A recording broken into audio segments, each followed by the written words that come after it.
Hi, I'm Sarah Bonar, also known as Bons. I'm going to be chatting through some memories that have had a big impact in my rugby career so far.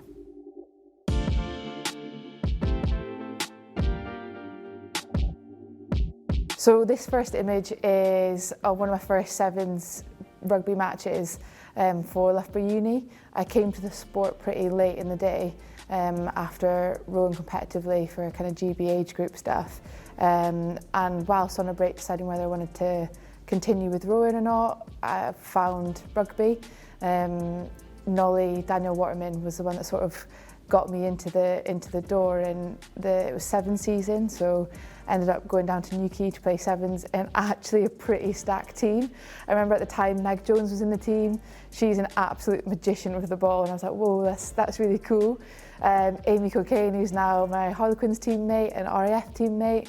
There's some big names in there, and I just loved it. And I remember thinking, oh wow, this sport is really, really cool. So I've thrown that one in there as sort of my first taster of rugby, so to speak, that really got me hooked in just the team spirit and bond that I don't think you quite get in any other sports that I've experienced. Really hooked me in, and I haven't looked back since. So my next photo is me and Rachel Malcolm. I then started playing for Litchfield Rugby Football Club. At the time, again, another stacked team full of loads of different influences. Emily Scarlett was there. I'm an absolute hero, Emily Brond. We always used to call her a giant lady. She was a second row, played with her one of my first games, and she grubbered it and scored off her own grubber, and I was like, I want to be that second row. But that photo in particular, we didn't quite make the Premiership finals that year, but won the semi. And Rachel and I started playing rugby at the same time.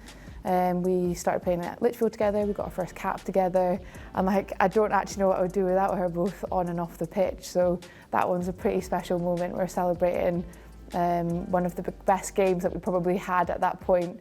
And yeah, we do pretty much everything together. So that was in there for a big moment, I guess.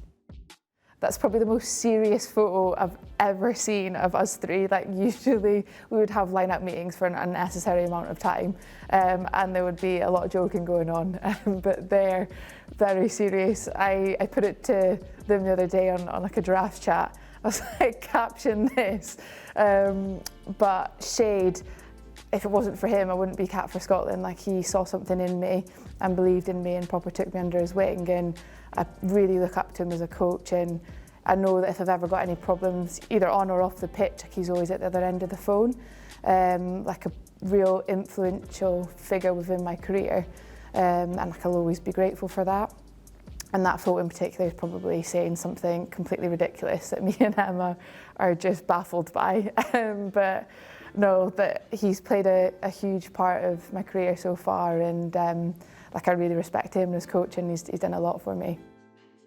My next photo is after our first Six Nations win in years against Wales, and it was just an incredible moment to be part of.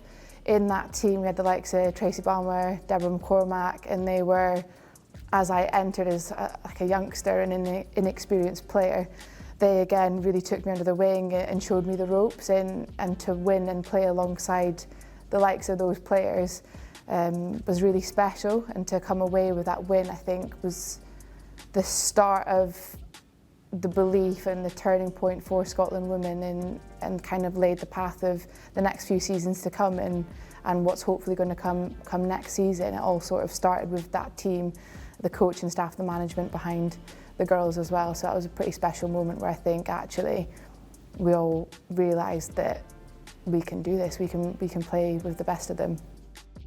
After, it was one of the Six Nations games that got played late, so we played it in the autumn window against France. After COVID, we were all just buzzing to be back together and had nothing to lose. And again, on this journey for a World Cup qualification process, and we went out there and just played out of our skin. And that pitch was, at the end of the game, was a draw, which was a huge result for a powerhouse like France. And again, I think a first time that people outside of SRU maybe stood up and thought, oh, okay, Scotland have actually got something about them. They can compete with the top 5 teams in the world. And that moment for us was a real turning point, and I think, well, for me personally, a lot of belief came from that. And that picture, again, I don't know what I would do without her. That was, I emptied the tank that 8 day, and I just remember feeling absolutely, I'm trying not to swear, overwhelmed, that's the one. Exhausted, I couldn't stay on my feet really. And it was quite a nice moment that's being caught between the two of us after the game, where I think we all just put our bodies on the line, and it was a really good result and a special moment.